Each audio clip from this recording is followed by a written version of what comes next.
Aqui é o delegado, professor Alisson Rocha, a caráter para a live sobre prova oral para delegado de polícia. Olha aqui que eu tenho para vocês. Meu livro foi o primeiro livro publicado de prova oral no Brasil. Essa é a segunda edição. Para delegado de polícia é o mais vendido pela editora Juiz Código. Assim, é show de bola. Então você que não conhece, certo? O professor Alisson Rocha trouxe esse livro, essa obra que bombou, continua bombando, para a galera aí conseguir ter uma noção do que é uma prova oral. Eu conto a minha prova oral de Santa Catarina aqui, um pedaço. Eu conto um pedaço da prova oral e minhas impressões de delegado da Polícia Federal que eu fiz dia 16 de dezembro de 2018. Tudo aqui no livro, bem bacana, tá? Eu vou falar sobre um tema mais temido nas provas de concurso público, seja magistratura, seja Ministério Público, seja Defensoria Pública, seja Procuradoria, seja a prova de delegado de polícia. É prova oral, a fase mais temida de todas e com certeza é a mais complexa, não tenha dúvida. Eu estou aqui para falar a verdade para você, tá? Então vamos lá. Prova oral, eu já participei de duas. A minha primeira prova oral foi no concurso de delegado da Polícia Civil de Santa Catarina. Eu fiz exatamente no dia 12 de janeiro de 2015, minha primeira prova oral. Eu não vou me alongar muito, mas eu quero que vocês entendam o seguinte: a fase de prova oral disparada é a mais temida dos concursos. E não é diferente para quem estuda, tá, focado num cargo de delegado de polícia. Além de você ter que dominar o conteúdo, você precisa ter um equilíbrio emocional para concatenar o raciocínio jurídico, fazer um bom rascunho mental para conseguir falar. E isso, na hora que você consegue visualizar os examinadores, alguns espectadores, que normalmente é permitido o acompanhamento, a pressão emocional é muito grande. Eu falo com propriedade. Eu participei de duas provas orais. A primeira, eu lembro como se fosse hoje. Eu estava saindo do Espírito Santo, que eu era delegado de polícia lá. Vim para Florianópolis para fazer essa prova no dia 12 de janeiro de 2015. Para vocês verem que eu guardo data, minha memória fotográfica. E eu lembro que da janela aonde eu estava, eu olhava, eu via a praia, aquele sol de 38, 37 graus, verãozão em Florianópolis. Dava para ver o mar, cara, aquele mar meio, esverdeado, aquela coloração bonita. Eu sentia o cheiro da maresia, eu doido para ir lá dar um mergulho, mas o compromisso era maior. Então eu estava fazendo minhas revisões pontuais. Mesma coisa que eu ensino para os meus alunos, eu faço, certo? E na época eu também estava treinando, se eu não me engano foram 15 alunos na época, 100% de aprovação, graças a Deus. Resumindo, cheguei na antessala, os examinadores se apresentaram, eu levantei, cumprimentei os examinadores na antessala, tá? E agradeci a oportunidade de estar em uma daquelas fases que para mim era uma honra, normal, uma introdução básica. Aí eu fui sorteado para me locomover ao saguão. A minha prova oral de delegado de Santa Catarina eu fiz em pé. Eles estavam os examinadores em 4, aí tinha um tablado mais alto e eu estava mais afastado, cerca de uns 5 metros, 6 metros, tinha um púlpito, eu apoiado, uma jarra d'água, um microfone. Eu cheguei, me apresentei, bom dia, excelência, bom dia, excelências. Primeira pergunta, isso depois já do sorteio. Preste atenção nisso, galera. Eu tô falando sério, eu não gosto de brincar com essas coisas. Quando eu fui sortear o tema, eu sorteei poder constituinte. O tema de direito constitucional, para mim foi poder constituinte, Olha só, preste atenção como funciona a sua mente. Poder constituinte, direito administrativo. Eu sorteei o tema de princípios. Aí eu falei, pô, tá tranquilo, né? Aí de novo, sorteei sendo filmado, você tinha que falar o lacre do malote. Ok. Aí, o que acontece? Sorteei. Processo penal foi a Lei 12.830. E, por fim, leis especiais, leis extravagantes, caiu o Estatuto do Desarmamento para mim, Lei 10.826. Você pensando assim, você fala, pô, isso daí é moleza, né? Tá tranquilo. Realmente. Agora, preste atenção. Olha as perguntas. A primeira pergunta, que começou com direito constitucional. Cumprimentei o examinador, tranquilo, após o sorteio, estou lá no púlpito, tal, esperando. O examinador, candidato, em relação ao poder constituinte, eu gostaria que você falasse sobre a natureza jurídica do poder constituinte na África, em Angola, por exemplo. Eu vou repetir a pergunta, eu estou falando sério com você. Candidato, eu gostaria que você falasse sobre a natureza jurídica do poder constituinte em Angola, na África. Eu parei, assim, eu estava me sentindo muito bem preparado, tanto de forma estratégica como conteúdo, mas foi uma pancada. Eu costumo dizer no meu livro que normalmente as primeiras perguntas de prova oral, e eu percebi isso fazendo a estatística e acompanhando várias outras provas orais que eu já acompanhei, né? Mais de 15 provas orais no geral, de outras carreiras também, é a chamada pergunta Mike Tyson, que o cara dá pancada para derrubar. E eu olhando para o examinador falei, excelência, e assim, você não tem muito tempo, né? No geral, é muito detalhe. Levando em consideração que a Constituição, né, na África tenha sido outorgada em decorrência da arbitrariedade, do autoritarismo, pelo contexto, né, ideológico empregado na região, infere-se que o poder constituinte não seria como é o nosso poder constituinte, no Estado democrático de direito. E assim, foi naquele embromeixo, mas trazendo um pouco a minha cultura e meu auxílio jurídico, mas a pressão é muito grande. Bom, eu acho que deu certo, porque eu estou aqui já, vai fazer 4 anos agora, 1º de julho, né?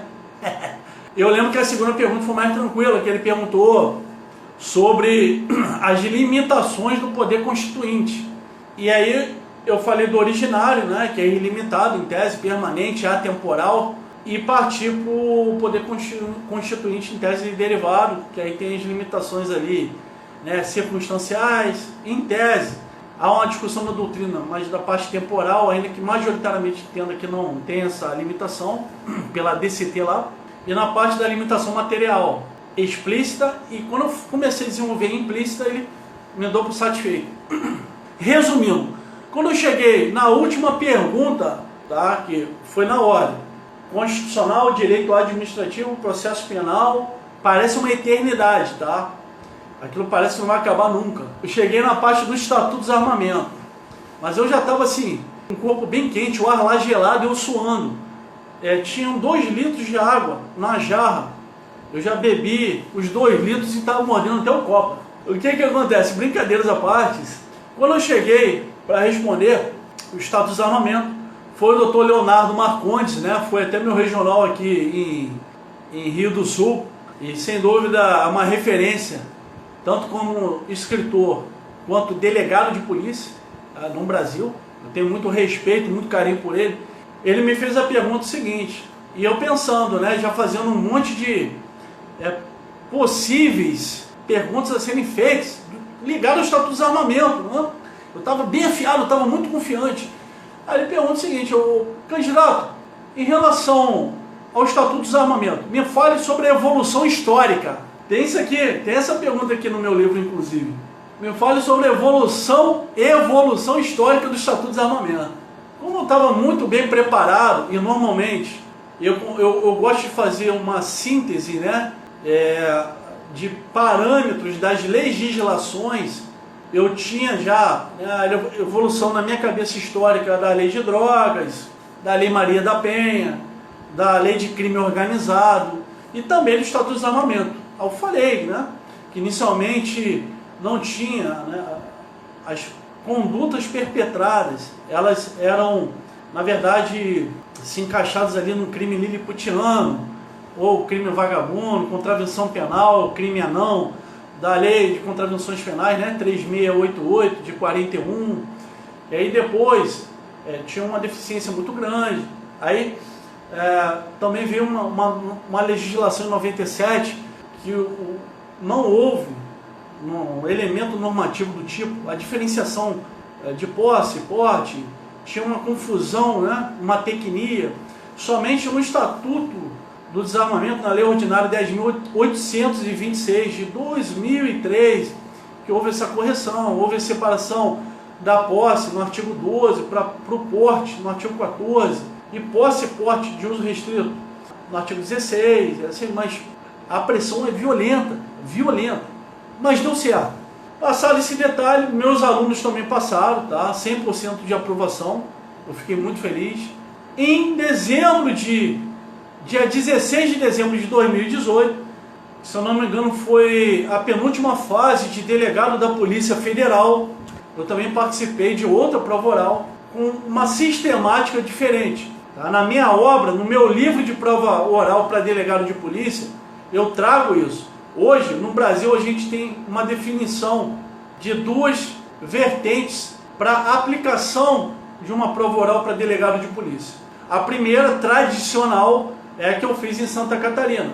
São quesitados pontos do edital, você sorteia e as perguntas são mais abertas. O examinador ele pode fazer qualquer pergunta ligada àquele ponto que você sorteou. Essa primeira acepção de prova oral é predominante no Brasil, tá? Tradicionalmente. E tem a mais moderna, que é aplicada pela CESP-UNB, pela SEBRASP, que é diferente. Você sorteia um malote, dentro do malote já tem as perguntas prontas, e aí você fica atrelado àquele malote e aquelas perguntas. Foi assim para delegado da Polícia Federal. Eu fiz a prova num sábado de manhã, foi a primeira bateria. Eu me prontifiquei em fazer o sorteio, fui lá na frente, representando todos os demais colegas, se eu não me engano, tinham 90 candidatos naquele turno, no sábado. E eu fiz o sorteio, o malote foi deslacrado, a gente tem que assinar uma ficha, anotar, é tudo filmado, com testemunha. E aí houve o deslacramento, eu peguei o malote do meu turno, foi o 02, tá? E assim foram os demais, 01, 04, 03, que seria o meu turno de manhã, no sábado de manhã, dia 16 de dezembro de 2018, aí outro turno à tarde, outro malote, domingo de manhã e domingo à tarde, os demais candidatos.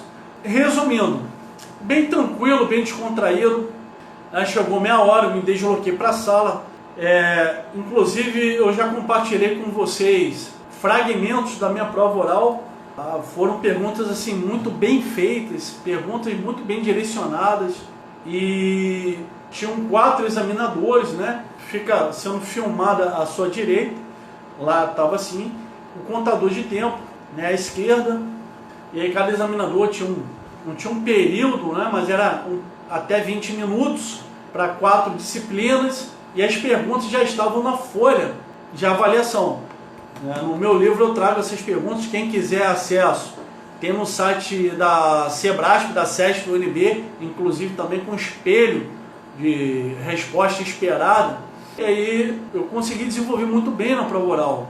A minha nota ela não foi o que eu esperava, não sei o motivo. Não estou aqui para entrar nesse aspecto, porque parece choro, mas para mim assim, foi indiferente, de certa forma. Mas eu assim, consegui me comportar bem. Nós tivemos mais uma vez 100% de aprovação, foram 59 alunos para delegado da Polícia Federal aprovados na prova oral. A gente tem a relação de todos eles, inclusive a nota, se eu não me engano, foi a segunda nota mais alta, era a nossa aluna para a prova oral, a Aline, ela tirou 15,37 e a prova oral num todo valia 16 pontos, tá? O somatório, sendo que cada disciplina tinha distribuição de 4 pontos. contabilizando 16 pontos no total. Ela ficou com 15,37. Ela foi nossa aluna e foram 59 alunos para a prova oral, de delegado de Polícia Federal, 100% de aprovação.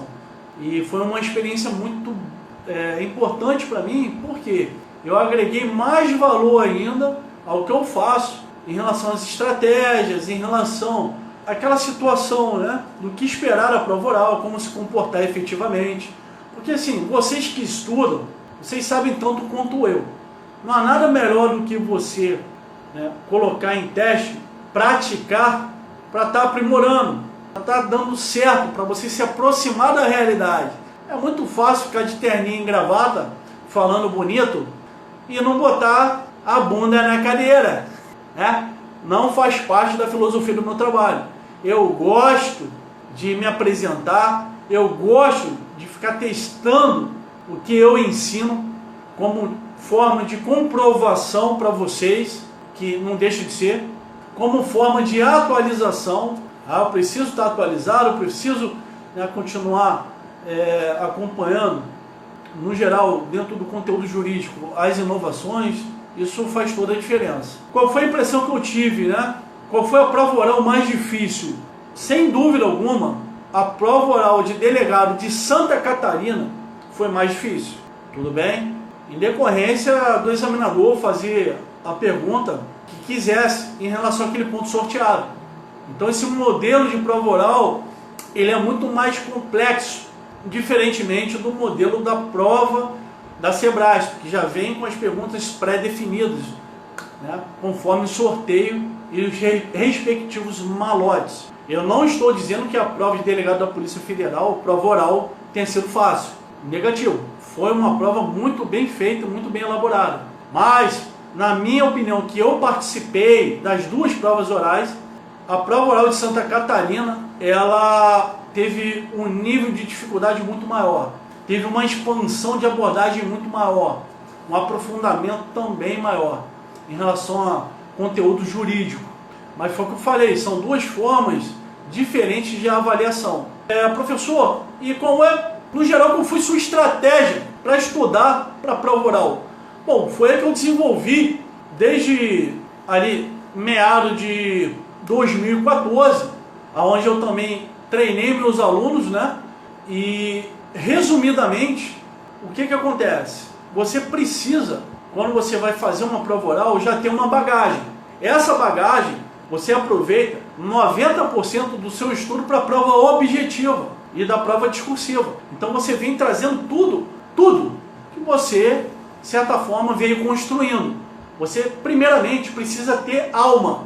Eu até uso essa metáfora. Não existe um corpo sem alma, tá? Então, a sua alma, metaforicamente, é o conteúdo jurídico que você veio acumulando, sua bagagem, desde o estudo para a prova objetiva, discursiva, até chegar na fase prova oral. Óbvio que na fase prova oral, quem tem a minha obra, né? Prova de delegado de polícia, prova oral, questões discursivas, conteúdo jurídico. São 400 questões de provas orais. Muito bacana. O que acontece? Você percebe que tem um aprofundamento jurídico. Por quê?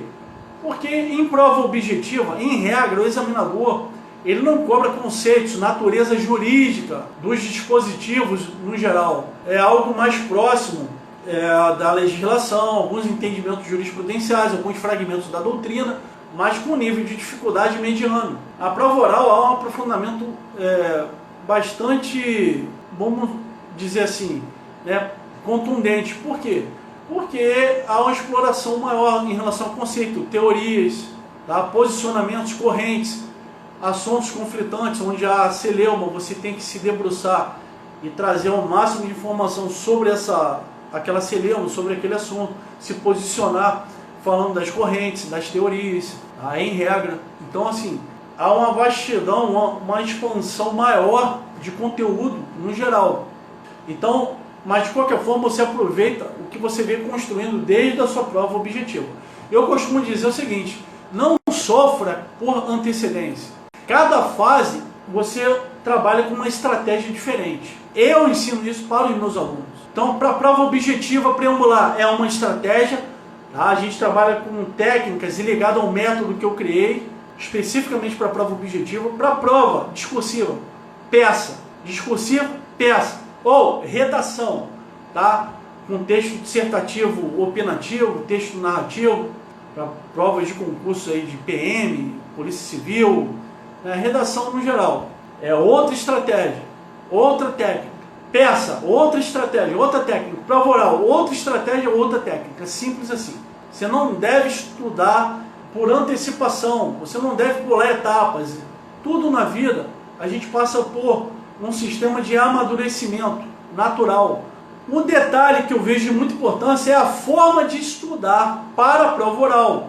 Numa síntese bem apertada, como que você estuda para a prova oral? Simples assim. Você necessariamente tem que trabalhar com perguntas e respostas, isso ajuda demais, certo? Se você não tiver um material voltado especificamente para a prova oral, você pode criar os seus cadernos, inclusive os meus alunos, que constroem um resumo matador. Eles, de certa forma, já têm um conteúdo que, com certeza, eles vão aproveitar para a prova discursiva e para a prova oral. Essa é a vantagem do resumo matador, não é só para a prova objetiva, para as revisões da prova objetiva. Eles estão ali expandindo o aprendizado, o conteúdo, para as demais fases. Isso é muito importante. E o que acontece? Perguntas e respostas. Então você tem que ter uma organização, não muda isso. Você precisa saber o que vai estudar naquele dia. 95, 98% dos alunos chegam para estudar comigo para a prova oral. Não tem uma organização. O cara ele fica igual um louco, estudando o que der no dia. Não, você tem que saber o que vai estudar no dia, os pontos, trabalhar com perguntas e respostas. E aí vem a cereja do bolo.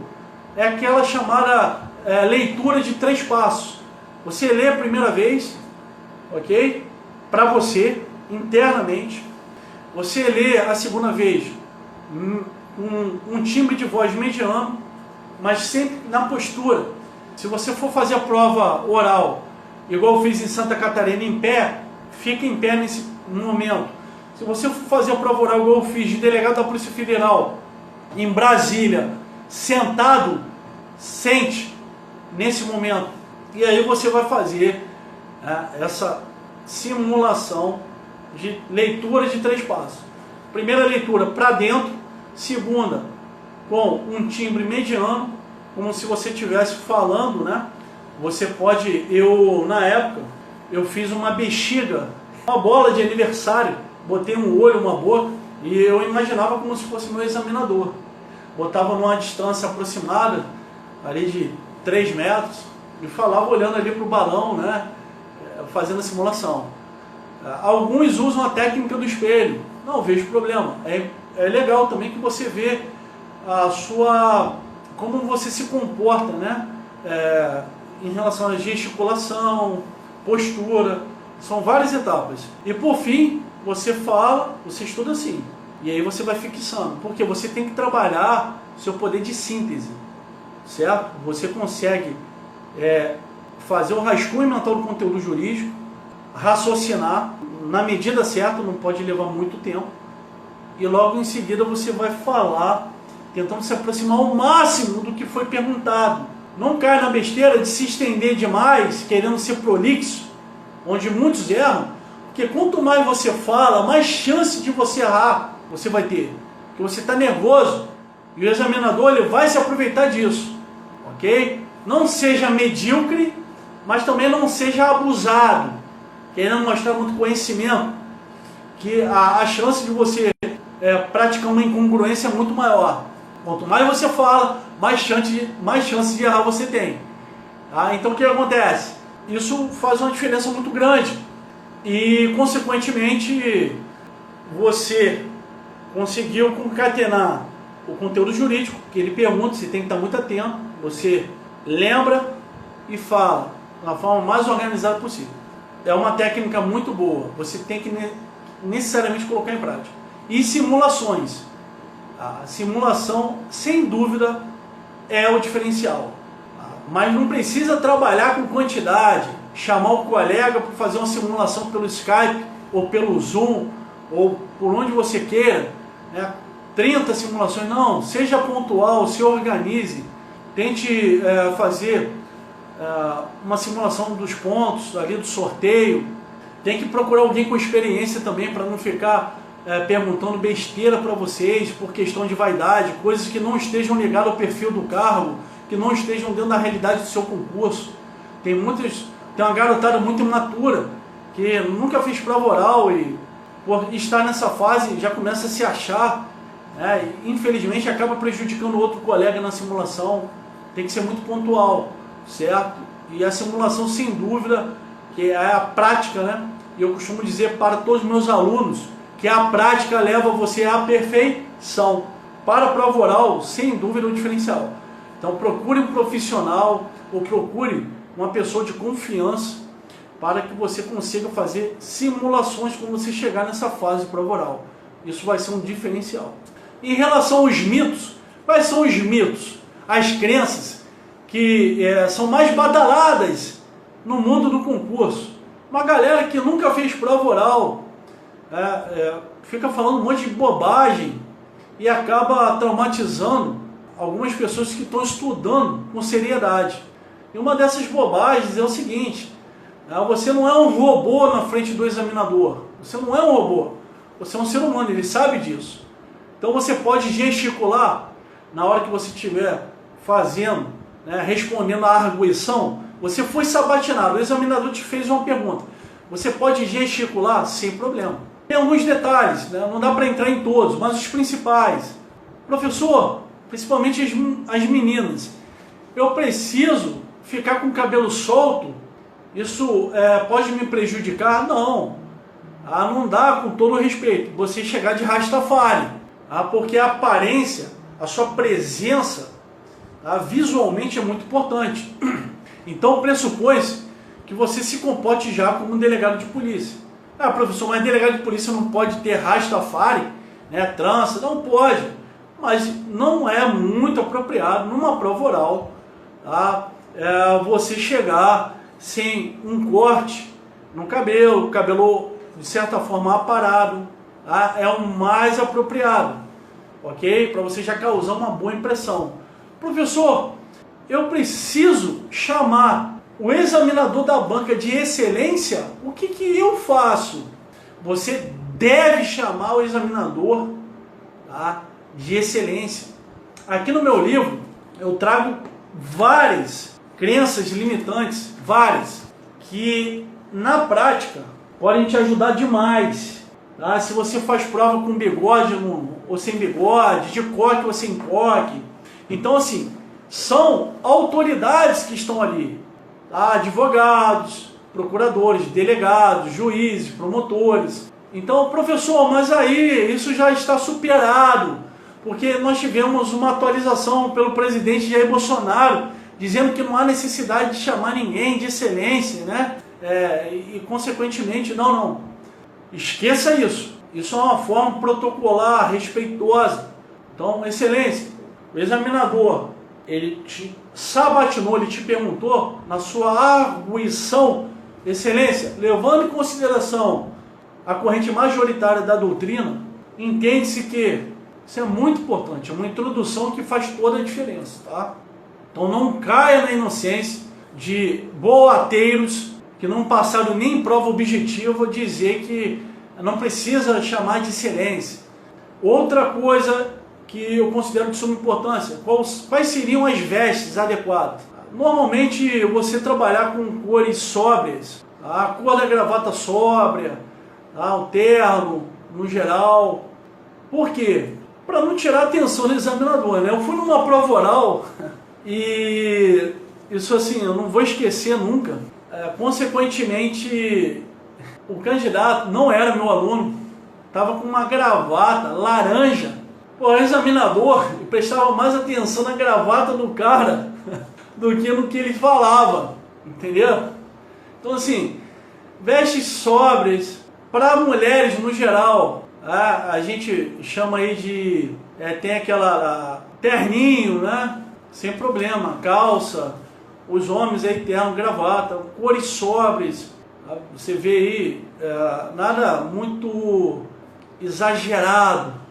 Isso eu estou falando que são pontos importantes para a sua prova oral, que a avaliação também é sobre a postura do candidato, o vernáculo utilizado, isso tudo é avaliado, não é só o conteúdo jurídico não, entenderam isso? Então, são essas impressões que eu queria passar para vocês, tá, sobre a minha experiência, e falar que nós temos hoje a marca de 673 alunos que fizeram já o nosso curso de prova oral, e tem aproximadamente 6 meses, se eu não me engano, que a gente não abre turma nenhuma, 100% de aprovação.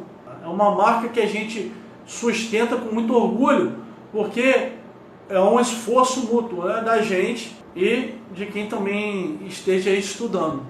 E faz toda a diferença, não tenha dúvida disso. Então, assim, amanhã, né, você pode estar numa fase de prova oral, e eu aconselho até quem não esteja, que participe.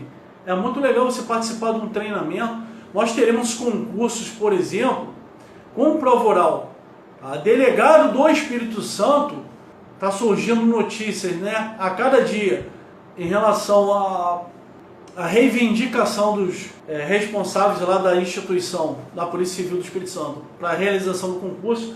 É previsto em lei hoje que a prova oral, o último edital da Banca Instituto Acesso que foi cancelado, tinha previsão da prova oral. Então, assim, você sabe que vai enfrentar a prova oral nesse concurso. Delegado do Rio de Janeiro também tem prova oral. Delegado da Polícia Federal também. A boa notícia que eu tenho para dar para vocês é que da maioria dos concursos que nós teremos, né, quando essa pandemia der uma trégua para todos nós, que aí vai despencar, vai chover concurso de delegado de polícia, a maioria dos concursos não tem prova oral. Eu publiquei, né, só faltou, eu vou atualizar depois, delegado da Polícia Civil do Espírito Santo, na tabelinha.